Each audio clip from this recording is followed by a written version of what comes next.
Assalamualaikum warahmatullahi wabarakatuh.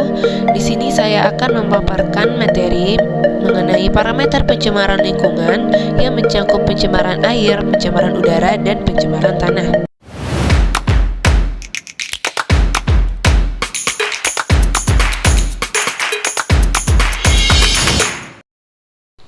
Baik, kita pahami dulu apa yang dimaksud parameter pencemaran lingkungan. Menurut Undang-Undang Nomor 32 Tahun 2009, pencemaran lingkungan adalah masuknya makhluk hidup, zat energi atau komponen lain ke dalam lingkungan hidup oleh kegiatan manusia sehingga melampaui baku mutu yang ditetapkan.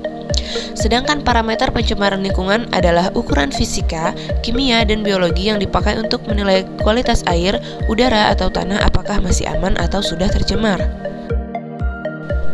Baik, untuk pencemaran air, ada beberapa parameter.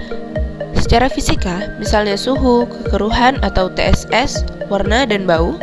Dan secara kimia, kita mengenal pH, DO atau oksigen terlarut, BOD dan COD, hingga kandungan logam berat seperti merkuri dan timbal. Lalu secara biologi, bisa dilihat dari keberadaan E. coli, alga, atau telur cacing. Dampak pencemaran air itu cukup besar seperti menurunkan oksigen terlarut, memicu kematian ikan, eutrofikasi, bioakumulasi logam berat dalam rantai makanan, serta penyebaran penyakit berbasis air seperti diare, kolera, hepatitis. Selain merusak ekosistem, kualitas air turun drastis dan biaya pengolahan menjadi meningkat. Regulasi yang mengatur antara lain PP nomor 22 tahun 2021 dan Permen LHK nomor 68 tahun 2016. Kedua yaitu pencemaran udara. Dari fisika yang utama adalah partikulat PM10 dan PM2,5. Partikel halus dari asap kendaraan dan industri, juga ada kebisingan yang sering kita alami di kota besar. Dari kimia ada CO, SO2, NOx, dan ozon troposfer.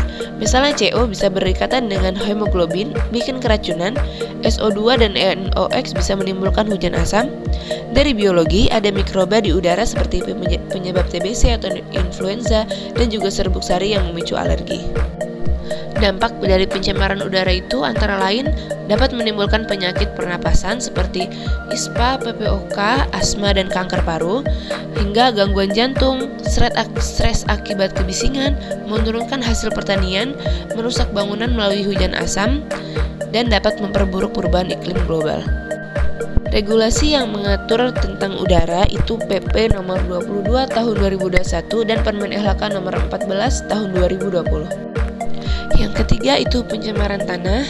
Jadi yang pertama parameter fisika, contohnya perubahan warna dan tekstur tanah atau sampah non-degradable atau plastik, logam, dan kaca yang dapat menurunkan infiltrasi dan daya serap tanah.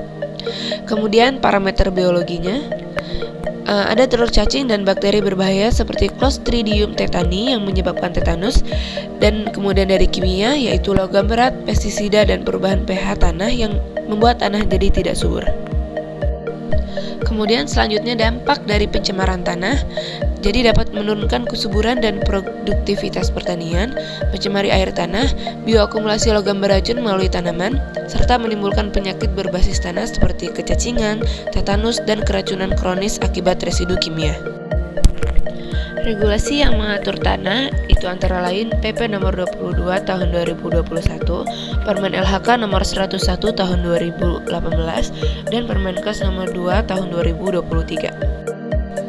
Kemudian kesimpulannya, pencemaran lingkungan pada air, udara, dan tanah menimbulkan dampak besar bagi kesehatan manusia maupun ekosistem.